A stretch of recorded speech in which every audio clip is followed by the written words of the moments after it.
en la Periférica Podcast and Radio Web. Esto es Podcast con Historia.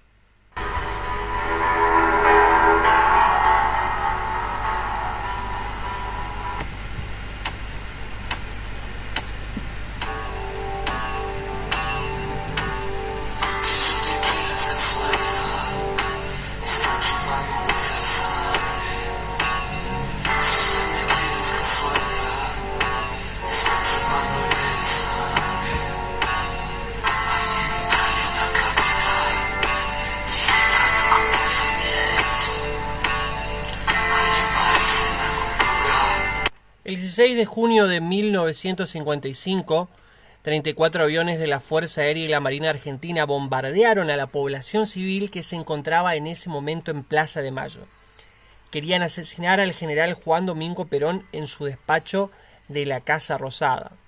A eso de las 9 de la mañana fueron interrumpidos en una reunión un poco intempestivamente el general Perón y el embajador de los Estados Unidos por el general Lucero, quien ingresó pidiendo disculpas con un marcado gesto de preocupación. Perón sabía que estaba programado un desfile aéreo en desagravio a la bandera nacional y a la memoria del libertador José de San Martín por los destrozos producidos en la catedral donde descansan sus restos. Pero Lucero estaba en condiciones de confirmar las sospechas del director de la CIDE. Ese desfile podía ser aprovechado para bombardear la Casa de Gobierno y a su principal ocupante. Convenció al presidente de que se trasladara a su despacho en el Ministerio de Guerra cruzando la avenida Paseo Colón. Desde su nueva ubicación a las 12:40 en punto, Perón pudo escuchar el sonido inconfundible de aviones de combate. Luego supo que eran los Avro Lincoln y Catalinas de la escuadrilla de patrulleros Espora de la aviación naval, coordinados por el almirante Samuel Toranzo Calderón y comandados por el capitán de navío Enrique Noriega. Era un ruido inesperado, nuevo en Buenos Aires, que se estrenaba como la primera capital de Sudamérica en ser bombardeada desde el aire por sus propias fuerzas armadas. Curiosamente, por la Marina. El plan de los golpistas era exhaustivo. El bombardeo de la Casa de Gobierno, donde se presumía que estaba el presidente, luego el copamiento por parte de civiles de edificios públicos y emisoras radiales, el alzamiento de las unidades de Entre Ríos a las órdenes del general León Bengoa, la movilización de las unidades de la Escuela de Artillería y de Aviación de Córdoba, el alzamiento de la base naval de Puerto Belgrano y el despliegue de unidades de infantería de marina que atacarían por tierra posicionándose en edificios públicos y otras unidades del ejército. Los aviones atacantes llevaban pintadas en sus colas una ave y una cruz que señalaban Cristo vence.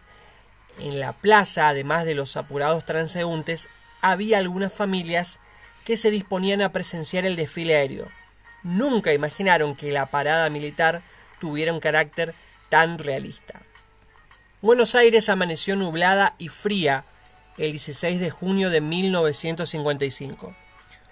Un comunicado oficial anunciaba un acto en homenaje a Perón que debía incluir el sobrevuelo de aviones Gloster Meteor de las unidades de caza interceptoras de la Fuerza Aérea Argentina sobre la catedral, ubicada frente a la Plaza de Mayo y en diagonal con la Casa Rosada. Pero lo que sobrevoló el lugar en realidad fue un avión Beechcraft, el primero de los 34 que bombardearon el centro de la ciudad durante casi 6 horas. Las dos primeras bombas de 100 kilos cayeron sobre la sede del gobierno y el Ministerio de Hacienda, ubicado enfrente. La tercera explotó sobre un trolebús cargado de pasajeros. Todos murieron en el impacto. Fue una masacre.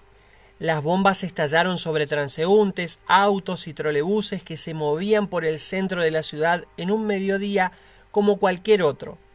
Mujeres arropadas de invierno, niños que se dirigían a la escuela y oficinistas fueron objetivos de los militares. Perón no cayó ese 16 de junio, pero sí 3 meses después, en septiembre. Los golpistas se dirigieron entonces a la sede de la CGT, el Departamento de Policía y la residencia oficial de Perón, en Palermo. Hacia las 4 de la tarde volvieron con más bombas y fuego de metralla sobre la Casa Rosada. El golpe no tuvo éxito en su objetivo de matar a Perón, que alertado por las fuerzas leales se había refugiado en el Ministerio de Guerra a 200 metros del lugar. El golpe finalmente fue dominado y los cabecillas huyeron hacia Montevideo en los mismos aviones con que habían bombardeado Buenos Aires. Tras concretar su masacre, 110 tripulantes, entre ellos varios civiles, llegaban a Montevideo a bordo de los 39 aviones con los cuales habían perpetrado la masacre. Perón habló esa noche por la cadena nacional de radio y televisión. En los pocos televisores que había en Argentina en ese momento se pudo ver a un Perón desencajado, dolido, que decía: lo más indignante es que hayan tirado a mansalva contra el pueblo. Nosotros, como pueblo civilizado, no podemos tomar medidas que sean aconsejadas por la pasión, sino por la reflexión. Para no ser criminales como ellos, les pido que estén tranquilos, que cada uno vaya a su casa. Les pido que refrenen su propia ira, que se muerdan, como me muerdo yo en estos momentos, que no cometan ningún desmán. No nos perdonaríamos nosotros que a la infamia de nuestros enemigos le agregáramos nuestra propia infamia. Los que tiraron contra el pueblo no son ni han sido jamás soldados argentinos, porque los soldados argentinos no son traidores y cobardes. La ley caerá inflexiblemente sobre ellos. Yo no he de dar un paso para atemperar su culpa, ni para atemperar la pena que les ha de corresponder. El pueblo no es el encargado de hacer justicia. Debe confiar en mi palabra de soldado. Sepamos cumplir como pueblo civilizado y dejar que la ley castigue. Efectivamente, 3 meses después de la masacre, los golpistas alcanzaron el éxito y la mayoría de los protagonistas de ese mes de junio ocupó cargos importantes en el nuevo gobierno.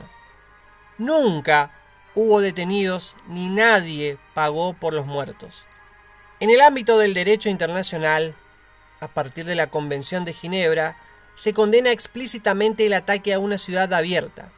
A diferencia del bombardeo sobre la ciudad de Guernica en 1937, los aviones que bombardearon la ciudad de Buenos Aires y los pilotos que los volaron eran fuerzas nacionales, mientras que la villa del País Vasco fue atacada durante la Guerra Civil Española por una legión nazi en apoyo al general Franco. Ambos bombardeos se realizaron sobre la población civil sin que mediara declaración de guerra por ninguna de las partes. Guernica se convirtió en un ícono del antibelicismo y fue condenado por la humanidad. El mismo Picasso se inspiró en esa masacre para uno de sus cuadros. La obra fue encargada por el gobierno republicano. Ese bombardeo pasó a la posteridad gracias a ese cuadro de Picasso. En cambio, la masacre perpetrada en Buenos Aires ha sido uno de los hechos sobre los cuales se han hecho los mayores esfuerzos por silenciar. El fallecido Eduardo Luis Duhalde consideró que el bombardeo a la Plaza de Mayo era un acto de terrorismo con pocos antecedentes en la historia mundial. No hay antecedentes de que miembros de las Fuerzas Armadas de un país, con la connivencia de sectores políticos y eclesiásticos, descargaran sus bombas y ametrallaran a la pacífica población civil como forma de implantar el terror y el escarmiento para lograr la toma del poder. Eso es lo que dice Eduardo Luis Duhalde en el prólogo de su libro. La historia a veces se manifiesta como una sucesión de victorias de los poderosos. Cuando observamos ciertos textos conmemorativos que aparecen, por ejemplo, en diarios como Clarín o La Nación acerca del bombardeo, leemos el relato de los poderosos, aquellos que utilizaron contra el pueblo aviones, bombas y metrallas. Sus motivos, la supuesta teoría, nuevamente, de los dos demonios, diciendo que la cantidad de hechos y supuestos abusos y excesos cometidos por el gobierno del general Perón eran motivo suficiente para obrar de la forma en la que obraron. Por eso es necesario recuperar el otro relato.